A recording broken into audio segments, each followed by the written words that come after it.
Welcome everyone to today's webinar, Improving Student Engagement with ISTE-Aligned Digital Feedback in BookWidgets. My name's Kate Baker. I'm the head of community engagement here at BookWidgets, but I'm also a longtime veteran educator. I taught high school English for 20 years before transitioning out of the classroom and into ed tech full time.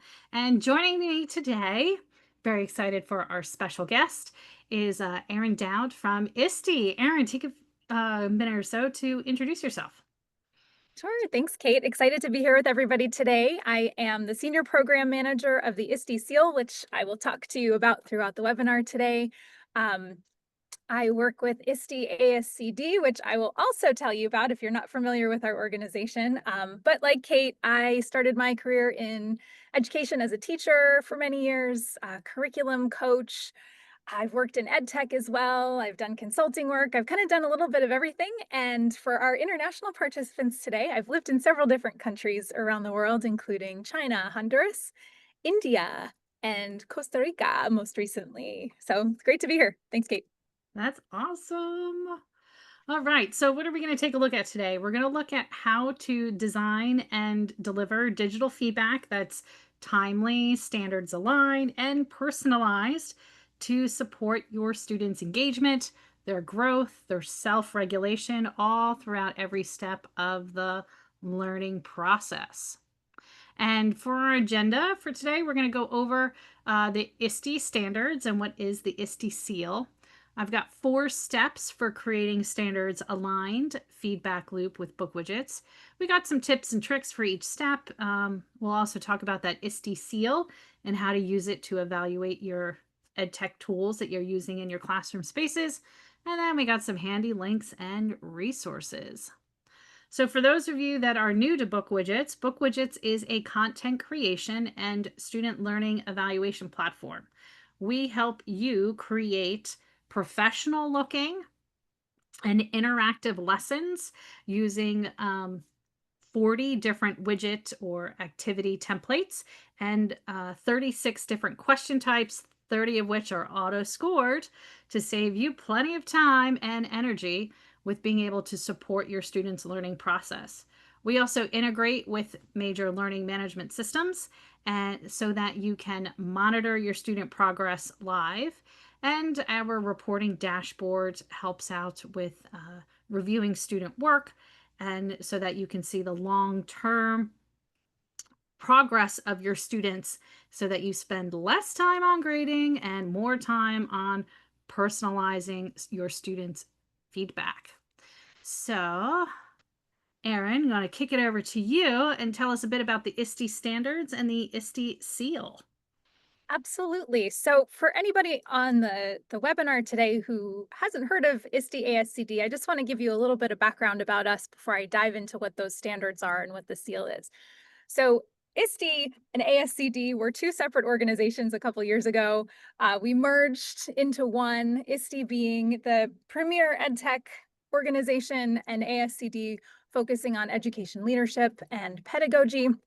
We have come together now to create over 80,000 member community throughout the world, focused on implementing technology in high quality ways through the best pedagogy, um, through experts and professional learning and all sorts of really good things. And we have a huge conference every year, which is actually happening next week. Kate and I will be there. It's happening in San Antonio this year. So lots of preparations going into that. But really, really exciting times for us in education here. Within the ISTE ASCD organization, we have a set of standards. So we call them the ISTE Standards. And basically, they focus not just on technology, but they focus on competencies around using technology and how to be a good digital citizen.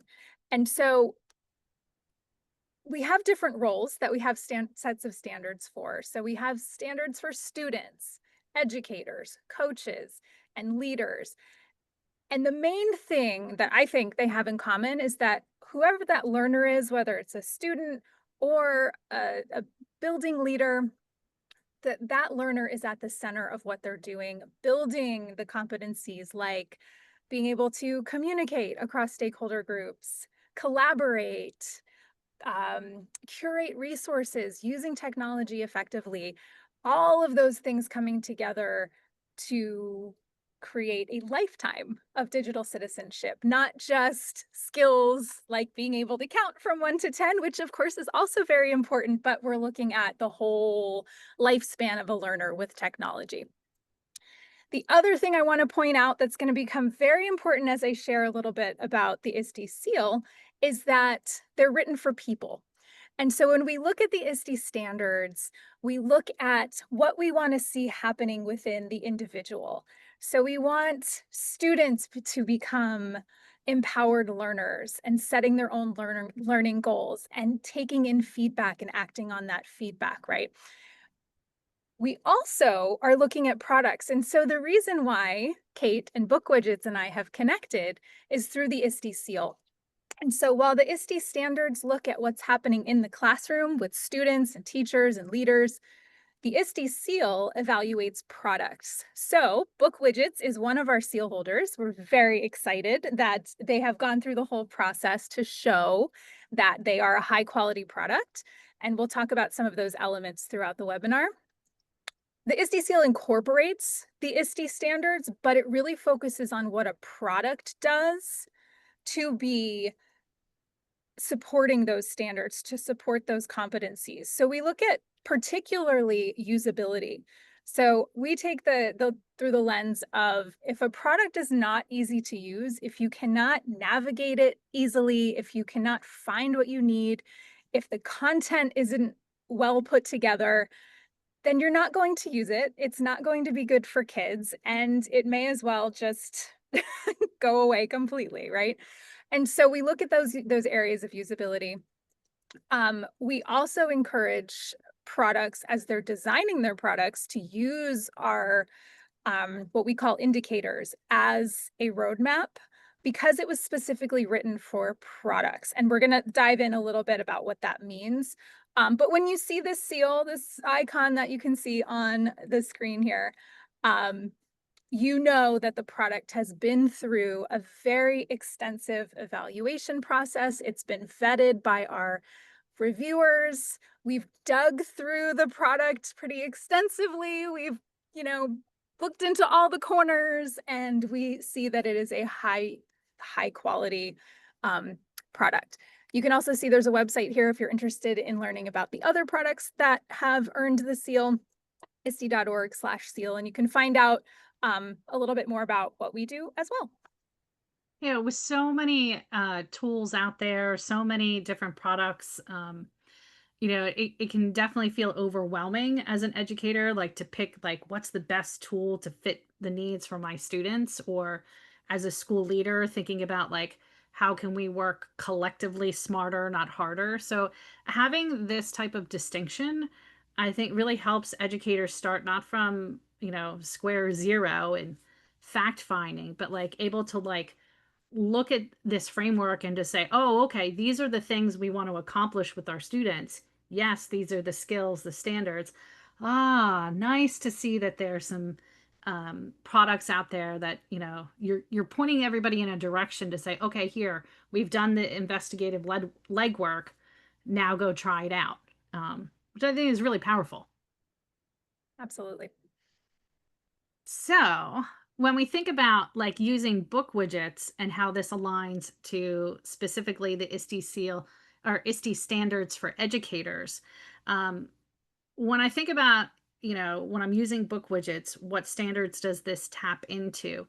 I'm really looking at these roles of being the designer, that I'm creating authentic, learner driven activities, that I'm accommodating my learners' differences. I'm designing authentic learning activities, and that I'm creating an innovative, equitable learning environment. So when I think about like all of our widget activities, all of our question types, which is great for making students thinking visible, it really allows me, though, to customize and to differentiate and to make the content accessible for students. Plus, it also makes it easier for me that And for any teacher that's using book widgets that, I can duplicate, I can change some settings, I can change the design of it to meet my students' needs, as well as embed multimedia resources. So being able to design this in a way that doesn't make a lot of work for me is really useful. I also look at this from the lens of being a facilitator, that we are supporting students' achievement. So, through the tasks that I want them to do in book widgets, it's not just, here, do this and let's take up our class period time. It really is, again, about efficacy of the learning and the student ownership. So, and we're not always able to go on field trips or to go out into, beyond the classroom walls. So being able to use the technology so that students can really tap into computational design thinking, or, whether it's virtual field trips or their creativity, is really also very powerful. So, but as much as I'm giving the students ownership of their learning, there still is the ability to facilitate that. It's not just a free for all, here, go learn, go play. Still, as the practitioner, I'm able to monitor students in real time, able to do that feedback loop and align to some ISTE goals within the assignment itself. And then also promote collaboration and ownership. And then the third role I think about, with alignment to the ISTE standards for educators, is being an analyst. That I'm looking at the data, I'm looking at my students' results, I'm able to determine with them if they are achieving their learning goals or not. So again, as I'm accommodating different learners' abilities and their needs, to design those authentic learning activities, and again, that equitable environment. Oops, I just realized, yeah. No, I just realized I didn't update my little standards there for 2.7. It's 2.5. But it's being able to do, save some time on my end of reviewing the student work. I don't need to manually grade everything, manually score it. So having things that are determined right off the bat for my students, if they're correct or not, is really powerful. My red pen, I can get rid of it. But then also to be able to provide targeted feedback, because all of our students' needs are unique. Yes, I want to have some things standardized, hence standards, but within that, I want to be able to provide that targeted feedback for them. And then, record keeping, being able to export scores, being able to do, reflection and analysis, all of that to support that goal setting and self monitoring for them. So, before I jump into that some more, Erin, anything to add on the whoops, come back here, buddy. With alignment to standards for educators? Yeah, I love the point and that you made about facilitator, and I love that it's in the middle of the screen because I think that really is the important piece here with the educator standards is that, the teacher is the facilitator, not center stage here. Because within the standards for educators as well are their own personal learning goals and how they are continuing to evolve as practitioners, as learners. And so within their role in the classroom, they're that facilitator. And then students are driving their learning through that targeted facilitation and the careful curation of learning opportunities, which I think is very exciting. And the other point I want to make too is something you were saying, Kate, is that the technology provides the functionality, the different pieces to make educators' jobs more efficient, more effective. I think of the word affordances. They provide Ooh, all the different mechanisms to make that learning environment work better. So, yeah, just kind of all puts it together in terms of that learning ecosystem where the student is really driving the learning, the facilitator is guiding in the right ways, and the tech is creating those situations where all of that can happen effectively. synergy. It's all about synergy. Yeah. So when we think about a personalized feedback loop, yes, could you use other tools for this? Certainly, it doesn't have to just be about book widgets, but you want to think about with this is the look fors that the tools can provide. So, step one of creating the feedback loop is being able to create those digital lesson materials that are aligned to standards. So, functionality is important, the auto scoring is important, um, the interactivity is important too, multimodal learning, that it's not just, a paper worksheet that you're printing out and handing to the students. And again, alignment to standards so that you can do uh, that both vertical and horizontal alignment to their skills, to the content. And yeah, that's step one in this is you got to have the stuff for them to go do. Then step two is to integrate with your learning management system because you have this trusted environment that you, your colleagues, your students are all working in. It creates that safe space and that psychological safety as well in the digital realm because it's familiar. And that, again, you're just making everything kind of connect and work well with one another. Step three is to give that live feedback in the moment. So I liken a lot of this to kind of like dog training, that you want to be able to give immediate feedback, both positive and sometimes negative reinforcement, but you want to be able to guide them in the moment. You don't want to delay that feedback too long because then you've missed that learning opportunity. So being able to both you as the practitioner monitor them live, but also build in those moments, immediate moments of reflection is really important for getting your students to align to the standards. And then step four is, kind of a more long term. You provide that personalized feedback to the students as you return their work to them so that you can reinforce the alignment, you can reinforce the skills acquisition, and document that aligning. And again, so that you can spend less time on the administrative stuff, having reporting dashboards is really helpful. Anything to add here, Erin? Nope, I think we can just keep going. Okay, sounds good.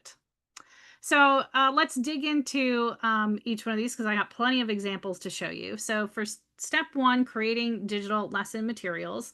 Of course, I'm going to say book widgets is great because you can um, create an infinite number of activities. It's device agnostic, it's content agnostic, and even grade agnostic that your littles on up to your higher ed could be using book widgets. And also don't be fooled by the name book widgets that it's just for ELA because originally book widgets started as iBook widgets. It was about plugging into the technology of iBooks. So, as time has evolved and iBooks are no longer utilized as much, we've dropped the and just switched it to book widgets. But we've got 40 different activity templates, 35 different question types in our four widget, um, our kind of like an assessment widgets. Our worksheet, our split worksheet, our quiz and video quiz widgets are where you utilize those 36 different question types. You want to check out all of our widgets? This link here takes you to our widget page where you can check out all of the different, and as I scroll, I mean it, all of the different widget types that are here. And for each one, there's a great little drop downs for you to see examples of them in action. So if you're curious about what a hotspot image is, you can go in and play. So, for example, this one, what equals 100, you can go ahead and play and then see what happens as you click on the image and experience it as a student would. Then we have all of the 36 different question types. So this one, Oh, come on. Hold on. Sorry. Here we go. So, same thing. You can see all of the question types on this particular page. And for each one, we have a little show button so that you could experience it like a student. Oh, what's a marked sentence? Let's go check it out. It opens it up, and then you can experience it again to test it out.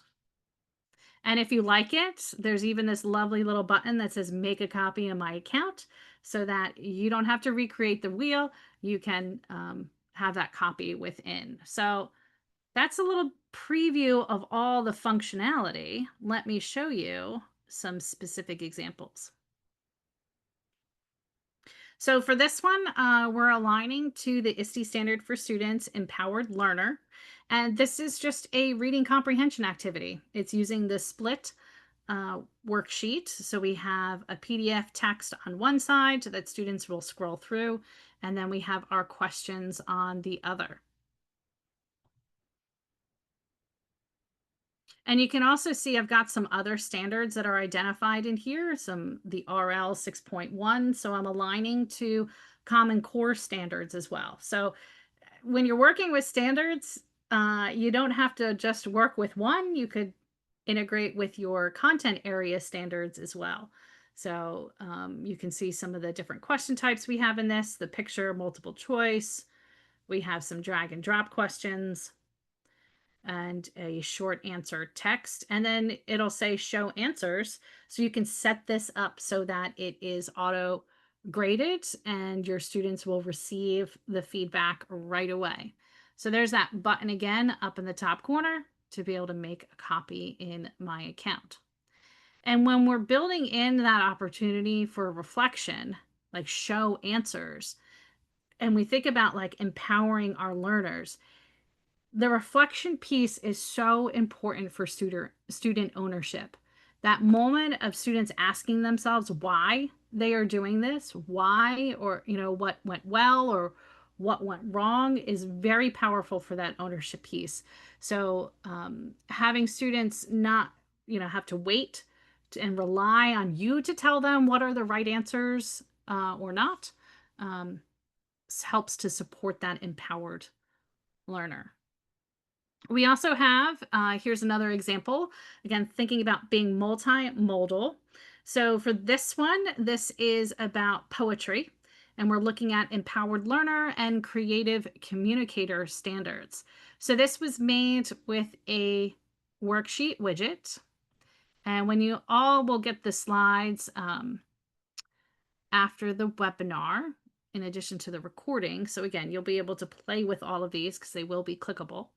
So here we have a poem that's been embedded with a randomness widget. So students will spin the wheel here.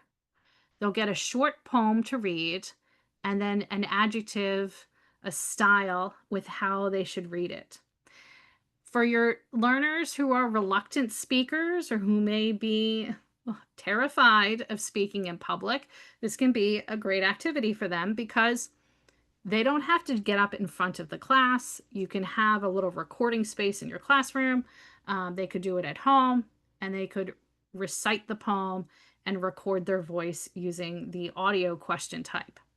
And then here's that reflection with the rubric is that's also aligned to ELA standards and ISTE standards. The students can then select on the rubric where they felt that their performance landed and then submit that to the teacher. And having the rubric also helps students, to see it up front because as they read this, they can say, oh, okay, these are the things that my teacher is looking for. Yes, I want to align to that, but it also gives them a starting point for what to create. So, Maria, great question. All of these activities are totally free for you to get. There is a 30-day free trial to BookWidgets, but keep an eye out also for gift cards because you might get an additional 3 months free. And then it is a subscription after that. But the price is pretty nominal. If you go to bookwidgets.com/pricing, you'll be able to see the the cost. All right, let's take a look at another example. This one is for all you science teachers out there. This one is a split worksheet. It includes a embedded website, the virtual biology lab on one side, and then on the other is a scrollable page going through the different activities. And this one is also aligning to next generation science standards in addition to ISTE. So for this particular example, we're looking again, empowered learner, computational thinker, and also again, creative communicator. And this one's pretty amazing when you look at, this was created by one of our ambassadors, Samuel Carabeo, who he's got the interactive bit to do this fish pond experience. So they can run experiments virtually. They can change the parameters, see how it impacts what's happening in the pond. And then as they scroll down, they follow directions. They can take a screenshot to document what's happening, answer some additional questions, do another screenshot after they follow the directions, and have this whole virtual lab experience. So, in the few examples I've shown you here, we're seeing, things that are pretty rudimentary on up to pretty technical and scientific. And yeah, I'm going to keep scrolling. This is a pretty amazing and involved lab to try out.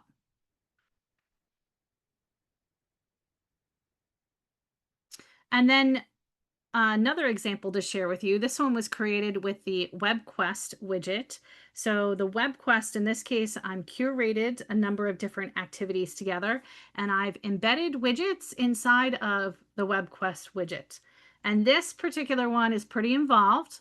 So we're tapping into empowered learner, digital citizen, knowledge constructor, innovative designer, and creative communicator for this eco poetry unit activity. So this, whoops, come back, buddy. So this one, my fingers are jumping a little fast today. Sorry. Skip through. Oh, there, nope. Okay. So this particular one, I have some digital blackout poems made with the whiteboard widget. I have some quick write activities, and it is providing students with an opportunity to learn about poetry and utilize those ELA skills, but then also tap into some UN sustainable development goals and your next generation science standards as they're using poetry to share about scientific phenomenon. So this one's pretty fun to play with as well. Okay, so a couple of tips when thinking about what you're creating for your students and how to make them standards align. So look at the why behind the standard. Look beyond the verbs. What does the standard require students to do? So it might require on your part a little bit of unpacking to figure out then what skills and competencies that you're tapping into. You also want to design for transfer, not just task completion. You want to go beyond drill or recall and ask your students to apply these in real world contexts. So the more that you can tap into, for example, eco poetry, of having them look around their local area and their local community, it can be very powerful to be able to have that connection. You want to connect the standard also to student purpose.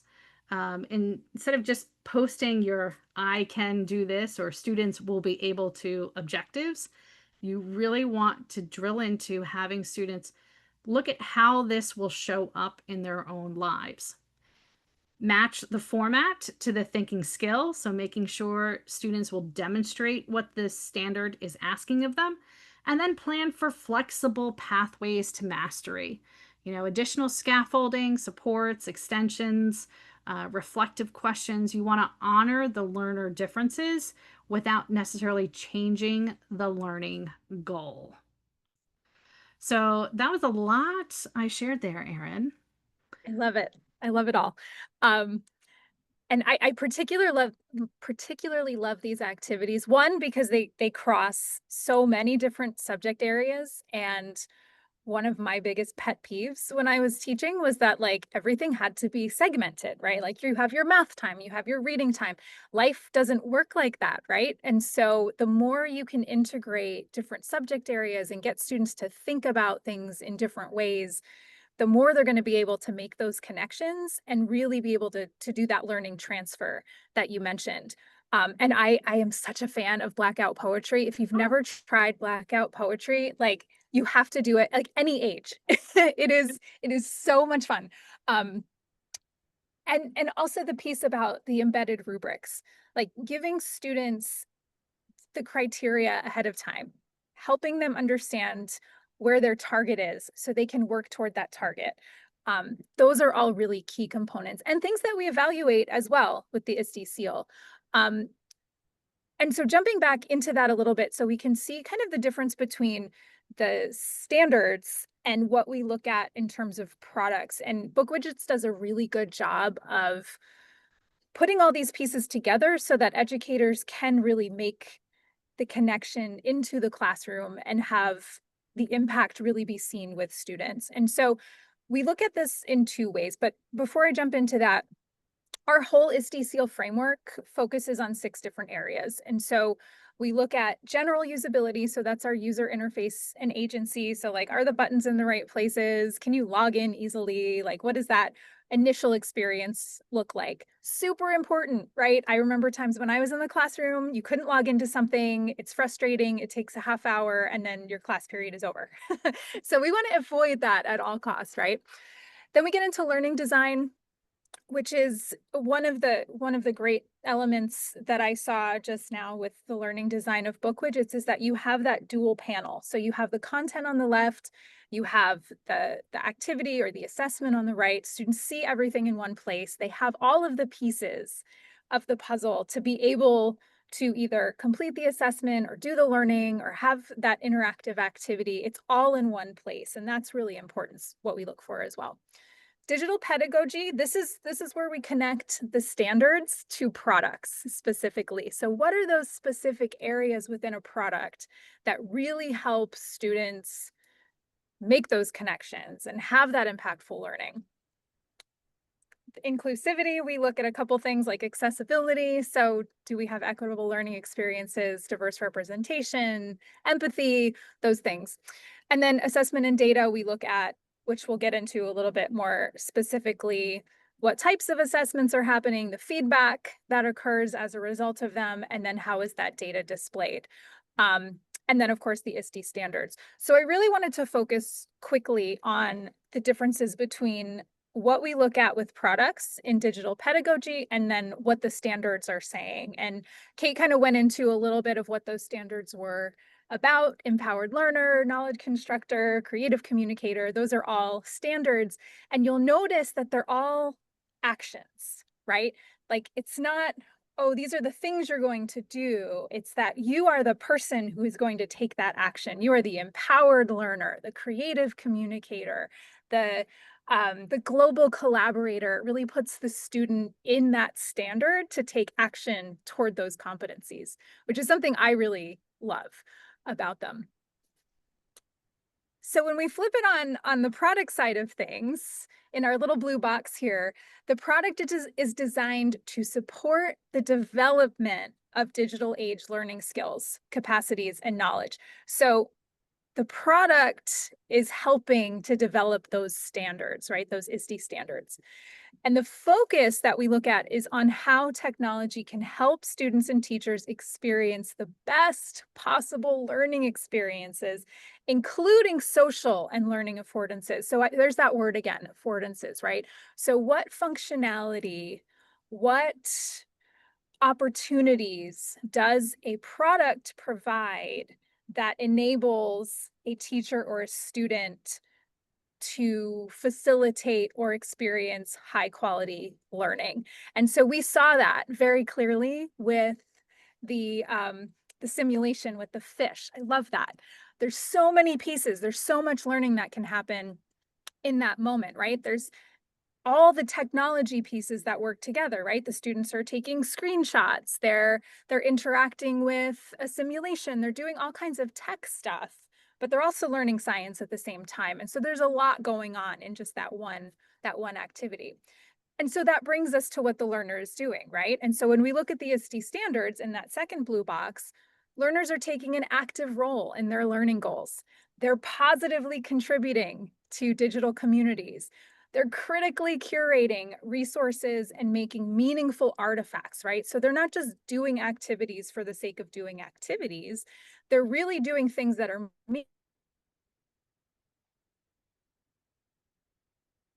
relevant lived experiences at that moment or something in the future that they'll be able to transfer. They're creatively expressing themselves. Oh, I just got a little pop up that my internet is unstable. So hopefully I'm coming through okay. You are, you're okay. Okay, awesome. And then broadening perspectives and collaborating with others, right? Using data in interesting ways. So, oh, and technology to solve problems, that's really key, right? And thinking about things differently, right? We want to encourage that creativity and the different collaboration and problem solving. And so that's how those two elements work together with a product creating those affordances, and the standards are what that impact in the classroom is together. So that's I what we look for. I love the emphasis on students taking the role. Like, what are you? I am an empowered learner. What are Mhm. you? I am a computational thinker. Like, I Yep. love that, like, embodiment of it.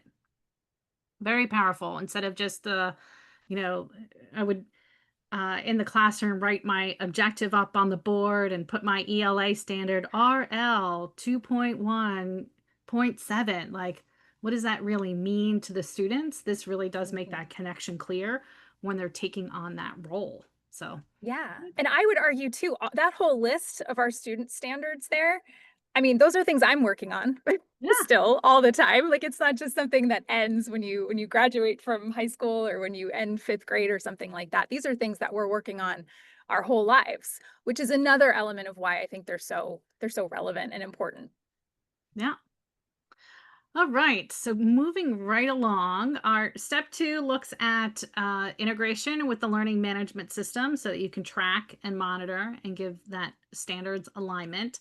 So as I said before, BookWidgets integrates with major learning management systems, Teams, Classroom, Blackboard, Brightspace, Schoology, Moodle, Canvas, you name it.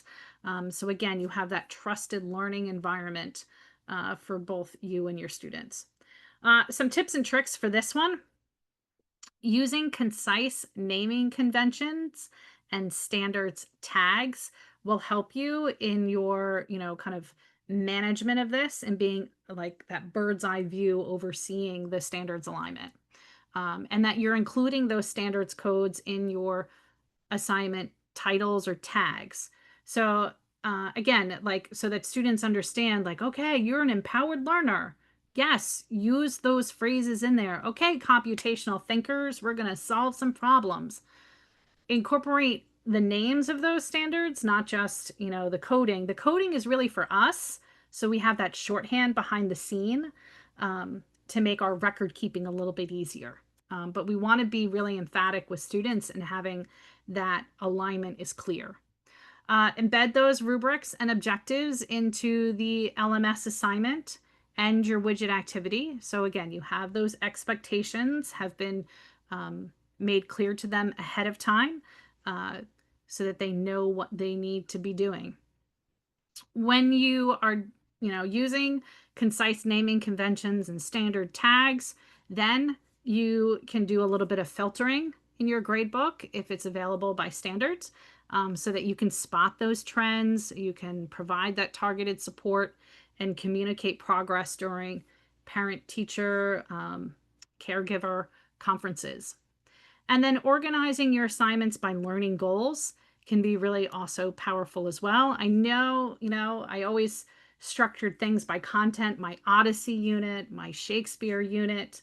Math teachers might say geometry unit, but really thinking about it from a different perspective, like organizing them by learning goals so that students can see how these things build over time and that they um, can go with any content. Like it's not just a one and done, like, oh, we did, addition on Monday and by Wednesday we're on to something else. We want to be able to for them to understand and see the long term plan of this. So, Aaron, what does this Yeah. mean then for ISTE when you're looking for integrated tools for supporting educators' ability to organize and monitor all that wonderful record keeping?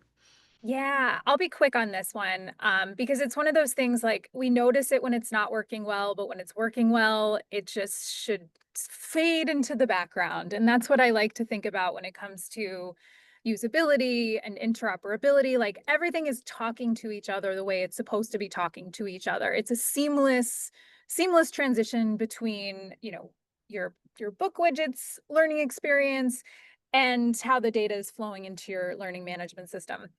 And so I like to think of the different voices involved when we think about usability. Your student voice, you know, are things easy to use? Can I find what I need? Is it, am I not going to be frustrated? Right? Teacher voice, again, is it easy to use? Can I find what I need?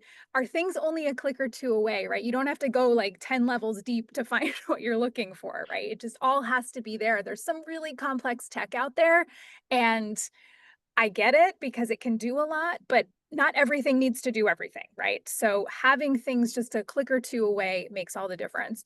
And then from that provider voice, so when BookWidgets is designing their products, thinking about like, okay, our teacher's going to think this is easy to use. Is this working well? Will this work well with different learning management systems? So all of those different tools that Kate mentioned, there's a seamlessness there between how they work together. And I think that's the key with, you know, being going back to a tool over and over again too, and being able to use it effectively in the classroom is that you have that seamlessness to the usability.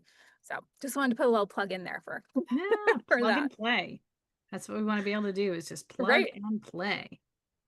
All right. So then next is thinking about how do you give learner insights?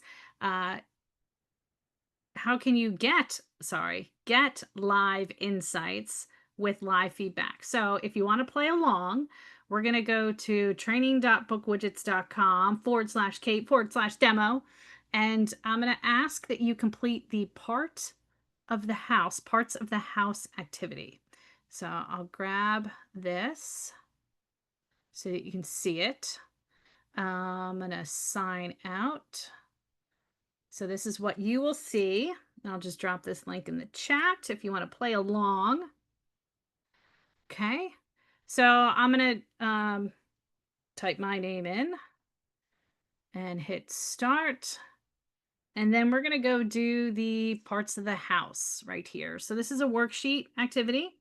Um, we have a annotate picture question for you to type in and identify the parts of the house. Feel free. I'm going to make some mistakes. Let's see. There we go. What's your favorite room in the house and why? Here's a short answer question. So students can type in.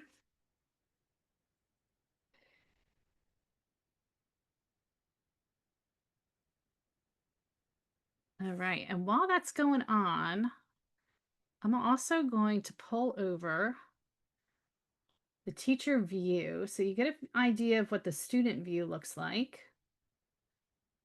And whoop, come back here, buddy. Let me pull this in.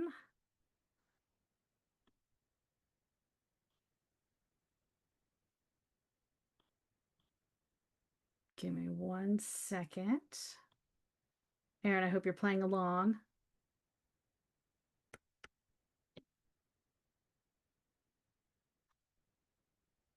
Okay. Copy. Almost there.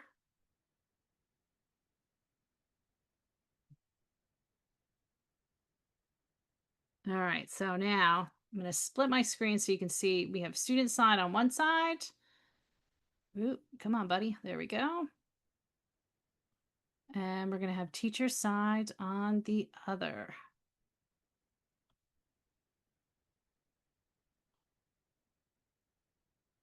All right, so live window. We're in my live class. Ooh, yes.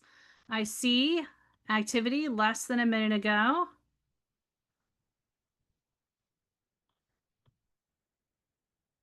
And I'm going to go into this so that we can monitor it live. Oh, thanks, Aaron, for playing along. So what we'll see is I can see who are the students that are participating in the activity. So I have myself and Aaron, and when we were last active. So I scroll down, I can see the questions that they're answering and where they're at. But what's pretty awesome is that I can click into a student. So I'm clicking into Erin's work, and I can see in the moment what she's getting right or wrong. And I can see, okay, so for the short answer, she only composed one sentence. And I want to make sure that I give her some feedback on this. So I can highlight and, oh, come on. Oh, she can see the rationale right here that says like what a proficient response might look like. And then there's a little bit of auto scoring. She mentioned the name of a specific room. So here we have kitchen. And then she says, she loves to bake things. What's your favorite thing to bake? Well, I baked a banana bread over the weekend. Oh, banana bread is yummy. Love it. All right, so let's go over here so we can see. I'm going to start typing. And it should be, there it is. Okay, so if you watch, might be a little bit of a delay with the internets, but if you watch as I type, you're going to see things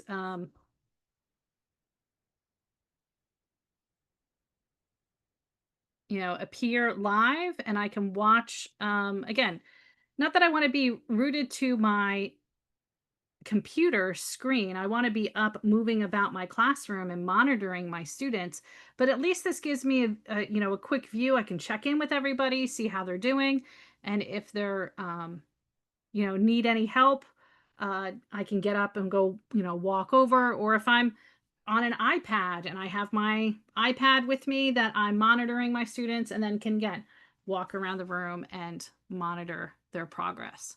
So being able to experience it live is pretty useful. And then having the auto graded questions, this is a matching question with audio, again, saves you time as well. All right, let me go back to our slides. So some additional things to think about. So letting students experience feedback during the task, not just something that's bolted on afterwards, is important. Again, tapping into metacognition and reflection is really important. Save yourself time so you don't have to manually do everything. By using auto feedback, you can instantly color code right wrong answers. You can provide a rationale. You can show hints or reveal scores or not for students.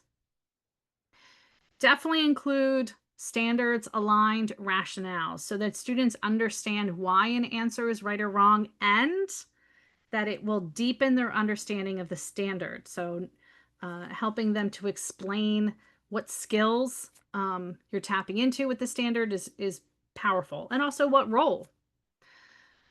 Revealing correct answers strategically.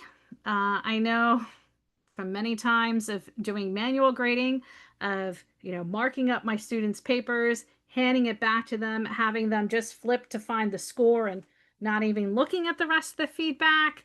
Ugh, was very disappointing, to say the least.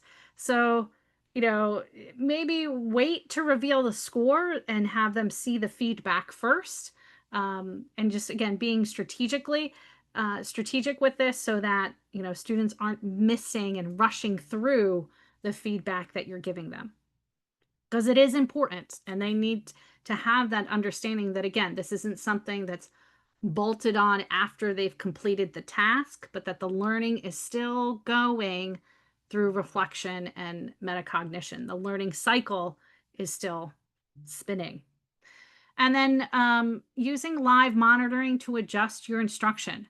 If you see that there's a misconception that's happening in the moment, or if you have to reframe a question, or even just celebrate a shared success, can be really powerful for your classroom culture.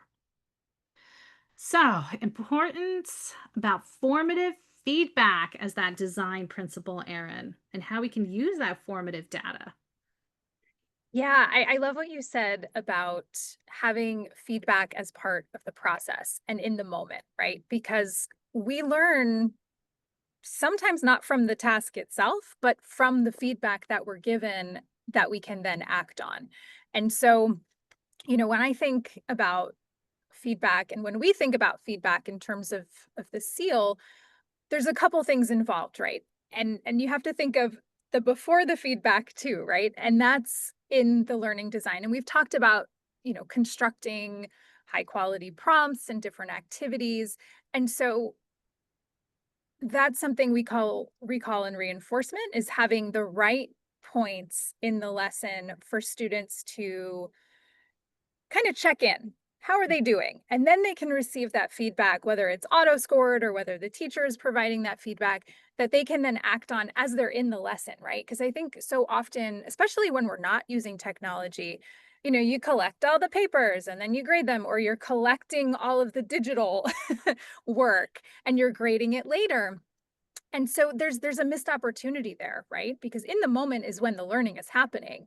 When you take that assignment away to grade it at another point and the feedback comes, a day, a week, a month later. More. Speaking of myself, sometimes Uh-huh. grading those essays, um, the opportunities can be missed, right? And so this is where technology can really be an amazing partner in providing that feedback. And so that recall and reinforcement, but then also the elaborative reflection opportunities. So students to kind of, as Kate said, that metacognition piece where they're taking a step back, like, okay, what do I know about this topic?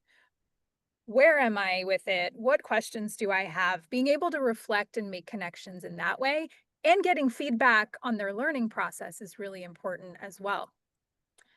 And so then you get to feedback itself. And that can come in so many different forms. And I think the key, at least in this context, is like it has to go beyond like yes or no, good, bad. It's it needs to be standards aligned. It needs to be aligned to some kind of learning goal. And I would argue that it has to be actionable. There has to be some action that students can take. And it's not just, okay, well, I got it wrong, whatever, I don't care, move on with my life. It's, it could be in the form of a question, like, how might you look at this concept a little differently? Or, what was your thought process as you were answering this question? Um, that was always my go-to, is to ask a question rather than say like, well, you didn't get this and this is why. Having students can come to those conclusions too. And you can do that with like our youngest learners too. They're sometimes the most open about feedback in that way because they will think about, oh, well, actually, this is what I was thinking. Um, so having those components work together, right? The actual task itself, the feedback that is being provided, because if the task itself is not providing robust opportunities for feedback, you're kind of dead in the water at that point. Because if you're just giving multiple choice, you can't really necessarily see the thinking behind that. Or if you're just giving one kind of question, I mean, BookWidgets has, what, Kate, you said like 36 different kinds of question types and all these different widgets. And so you can be really creative in how you elicit learning from students and how you get them to share what they're thinking, what's on their mind, in ways that really go beyond the traditional ways of collecting information. And it's a great point you make too about the technology as a partner. It is not a replacement. When Yes. we look at like AI, like no, it can be a thought partner. It can help you to formulate some of your feedback messages or feedback questions, which I love that because the questioning will prompt that prefrontal cortex and brain science and again, tap into student ownership because you're hitting all parts of their brain. But yeah, so yeah, love it. So when we also think too about like what is the message of the feedback, not just what you're communicating, but what is the form of it. So yeah, text, emojis, being able to do audio feedback can be really powerful too, that students can hear your voice, can build that classroom connection. So, this quick video just kind of gives a real fast overview of just the functionality of being able to do um, giving textual feedback. There is the opportunity to record audio as feedback right inside of BookWidgets. So as you're marking up questions, you can type in a message or you could record a message to your students, both at like the top assignment level and then within the each question itself. So again, you're giving that wonderful targeted feedback. You can also adjust scores, change things for partial credit if you need to. And then just using filters so that you can be more efficient. You can hide correct answers because you only want to necessarily look at the ones that are wrong, but that doesn't mean that you can't give positive feedback too, because that's always nice to hear. And something that tends to fade into the background is that positive feedback. We love to, point out squeaky wheels, and um, it's good to recognize the great stuff that students are doing too. So, just some tips for personalizing your feedback: using your rubrics to clarify proficiency and alignment, making sure that you're reinforcing what meeting the standard means so they can see the path from developing to proficient. Um, they can understand the learning journey that's going on. Using the comments to align feedback to the standard is important. Again, referring back to the standard in student friendly language helps to tie it all together. And AI can, again, help with that, not replace you, but make your wordsmithing faster.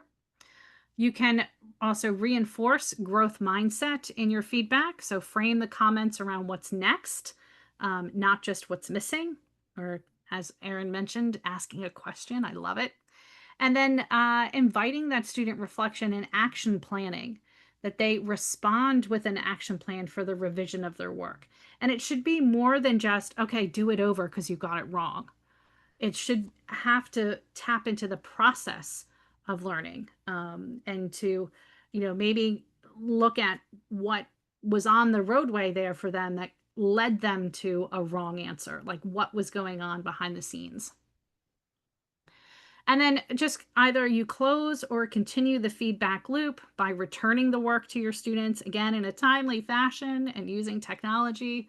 I think back to the dreaded ninth grade English research paper that would take me weeks, if not a whole semester to grade. And that's awful because that gap in time is such a missed opportunity for their skills. And um, and it doesn't support great classroom community when students are bugging you for their work and wanting to know what their grade was and you having to slog through numerous papers. So again, being able to design activities for that efficacy and efficiency is important.